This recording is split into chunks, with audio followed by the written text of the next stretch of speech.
Skandali në Itali, trajneri i futbollit kërcënon gjyqtaren, duhet të përfundosh si Ilaria Sula. Vdekja e studentes shqiptare Ilaria Sula prej ditësh ka tronditur opinionin publik në Itali, pasi e reja u masakrua nga i dashuri i saj, Mark Sampson. Kjo ngjarje ka kaluar edhe më tej, me disa persona që të çuditërisht duket se mbështesin veprimin e 23 vjeçarit me prejardhje filipineze. Në një ndeshje futbolli për moshat nën 17 vjeç mes Sporting Terni dhe San Gemini Sport ka ndodhur një ngjarje turpshme gjatë pushimit mes pjesës së parë dhe të dytë. Trajneri i Sporting Terni hyri në dhomën e zhveshjes dhe dyshohet se filloi të kërcënonte vazhdimisht gjyqtaren e takimit.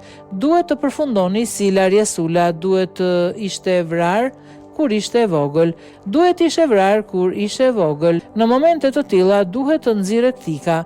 Pas kësaj, Liga Kombëtare e Amatorëve doli me një deklaratë ku thuaj se trajneri u dënua për 3 vite gjysmë larg fushave të futbollit. Ilaria Sula u vra nga i dashuri i saj në 26 mars, i cili më pas trupin e saj futi në valixhe dhe hodhi në një zonë pyjore jashtë Romës. Trupi i studentes shqiptare u gjet pas një jave të mbushur me kërkime me autorin që u arrestua menjëherë.